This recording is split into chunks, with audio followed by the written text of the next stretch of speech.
Greetings, everybody. Welcome back. It's week 6, and this will be a fairly short walkthrough video because you do not have a writing assignment this week.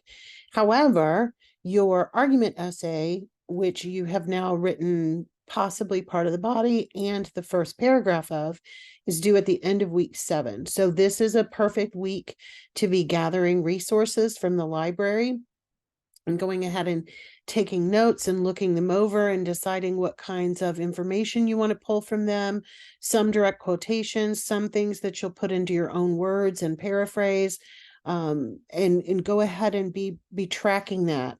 One of the things that I would encourage you to do is when you find a source that you think you're going to use, go ahead and create the citation for it or pull the citation from the library resource and save that in your document. If you have those done before you write the paper, it actually makes things a lot easier. I know it's the last page, so a lot of times we think it comes last, but you need to know what the reference page citation is in order to know what's going to go inside those in-text citations. So getting that bibliography done ahead of time is a great idea. The other thing I wanted to address is something that came up with a lot of people's discussion boards last week, and that is the fact versus opinion discussion. So something I think is really important to note is that most of the things that we read, whether they're in books or magazine articles or journal articles or certainly websites, are based on opinion. Very rarely do you read something or look at something that is purely 100% factual, because facts are literally proven things. So if you had a whole website that was full of statistics, that would be factual. But if you have somebody writing about those statistics, there is always going to be opinion involved. So I really caution you about thinking of facts are good and opinions are bad, or even that opinion is what you personally believe. You are the writer of the paper. So yes, your opinions are going to be in there, but the vast majority of opinions that you use when you do research papers are not your own. They are the opinions of the experts who have written those sources. And they are still considered good research because they are backed up with proof and facts. So I just want to make sure everybody kind of had a moment to think about that, because it is one of the trickiest concepts, because we tend to think, oh, opinion is just opinion. It's just how somebody feels. But opinions can be well supported and should be if you're writing about them. The other thing I wanted to mention about opinion is that when you are writing your own opinion, you do not in an academic paper want to say, in my opinion, or I believe, I think, I feel, I see, I read, I blah. You want to avoid first person. So state your point and then prove it with your research. Okay. You don't ever have to say, I think, I feel, I believe. All right. So good reminder. All right, so let's take a look at what you guys are working on this week. It is, like I said, Unit 6, and you have a knowledge check to do. But to get ready for the knowledge check, you're going to be reading about argument, because, of course, the argument paper is due next week. The other thing, of course, is there's a reminder that it's time to register for next term, so make sure you take care of that. Look over the art of crafting an argument. You're going to learn about the 3 types of appeals that we use in arguing or persuading. Logos, which is logical, fairness, ethical, factual, and expert opinion does count as logos.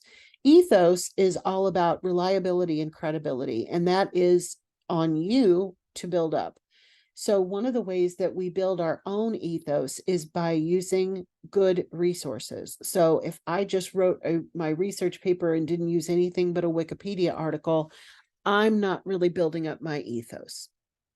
We want to use reliable and credible sources, in our writing, and that helps us come across as reliable and credible. And the third is pathos, which is emotional connection. One of the examples I always like to give for that is if you're watching a commercial about whatever new jewelry configuration there is that they're trying to sell you around February, that's all about emotion, right? There's nothing logical that says, oh, this gold necklace with a diamond on it is love. It's a symbol of love, but that's because of the emotional connection, right? So those kinds of commercials would not be appealing to your logos or really even your ethos, but all about emotion, which most commercials are. And you guys are going to write about those this week. So we'll be thinking about that. So go through the readings and resources as usual. Make sure that you are watching all the videos, doing all the stuff, viewing, reading all the things. There's an interactive on transitional words, which is kind of fun, and a resource about structuring your argument essays. When you're done with that, it is time to do your discussion board this week, which is an analysis of a commercial. It could be a print advertisement, but the easiest thing to look at and find is going to be TV commercials. So I would suggest going with a commercial, but if you want to find a print advertisement, you can as well. The main thing that gets people stuck on this one is that you have to show us the ad. So if it is a print ad, we need to see a picture of it.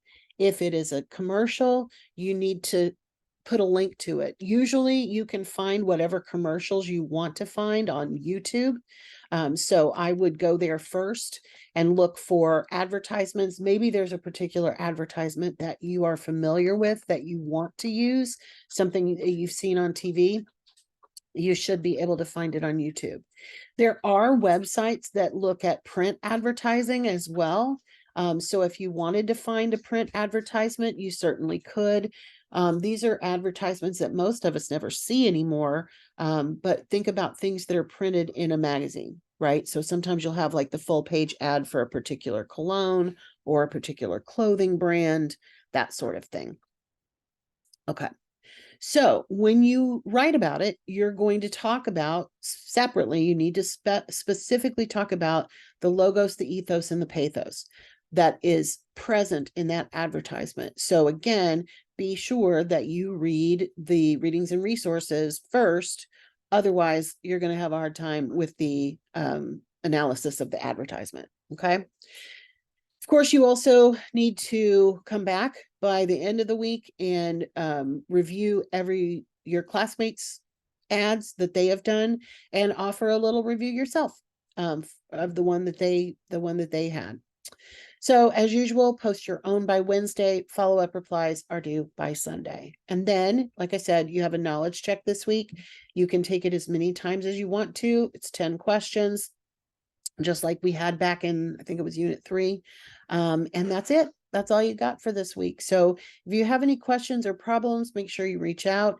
There is another workshop on Wednesday evening. So if you are able to attend those, if you have attended one, I would love to hear from you and see your thoughts on it. Like what have you learned from those? Are they helpful?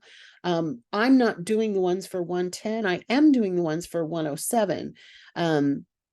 So I have direct feedback from the ones on 107, but I would love to hear from you if you've attended or even viewed the video, what you found helpful, what you think you might need to know, that sort of stuff.